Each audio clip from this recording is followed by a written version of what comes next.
Hello everyone, in this video we are going to see context-free grammar, and this topic will be used in parsing chapter of compiler design. So before covering parsing techniques, we will try to cover context-free grammar so that further you can easily understand what is all about parsing.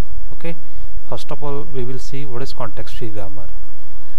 Okay, so by mathematical definition, a context-free grammar is a four tuple. We can represent a context-free grammar G as P, S, T, V. Okay, we can represent a context-free grammar mathematically as four tuples: P set of production rule, S start symbol of grammar, T set of terminals, V set of variables or non-terminals. Okay. So T is a terminal set of terminals, V is set of variables also called non-terminals, S for start symbol, and P for set of production rule. Okay, as we know, grammar is used to generate a language. As you can see in English, if you are having grammar, you can generate set of a statement, and combinedly set of statements are known as language.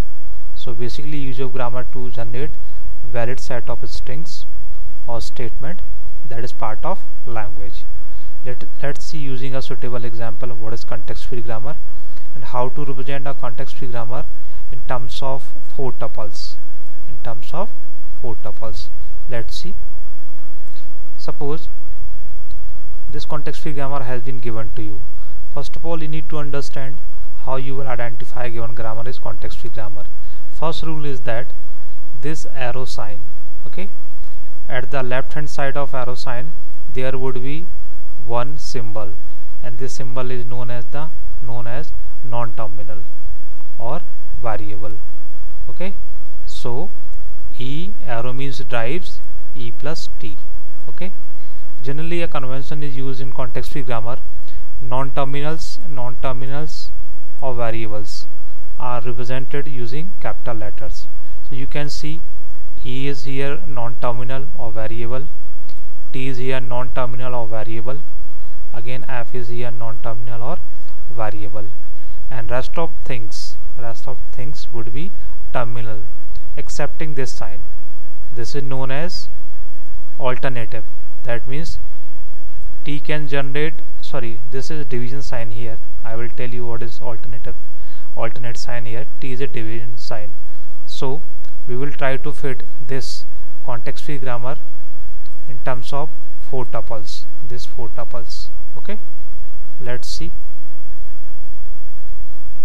what is start symbol. First of all, we will know start symbol of grammar. So as you can see, E is a start symbol of grammar. Okay, and this is set of production rule. So this entire is P. P is set of production rule, this P. Okay, and what is S? S is start symbol of grammar, that is E. Now what is T? Set of terminals. So we are having terminals here, this one. How to identify terminals? Terminals are symbols, okay, apart from variables. So these all symbols encircled. This is one terminal, this is another terminal. This ID, identifier, is a single terminal. Actually in programming language, terminals are, you can understand terminals as, tokens of a programming language, the smallest individual unit of a programming language. So how many terminals are here? You can see set of terminals, first of plus, then minus, then multiplication, then division, open parenthesis, close parenthesis, and ID for identifier. And how many variables we have in context-free grammar? First of all E, then T, then F. Okay, so in this way you can represent a context-free grammar in terms of four tuples. Okay, let's see one more example. This is your context-free grammar, given context-free grammar, and you need to fit this context free grammar in terms of 4 tuples. Okay, 4 tuples, that means P, S, T, V. So let's see. First of all, set of production rule. So this is set of production rule, it would be P. Okay, this one. Okay, then what is start symbol? This is start symbol of grammar, X. Okay, right. Then what is set of terminals? Terminals, that means terminals are represented in small letters or some mathematical symbols. So A is terminal here, this B is terminal here, this D is terminal here, C is terminal here. We have already counted D and we have already counted B. So ultimately we have 4 terminals.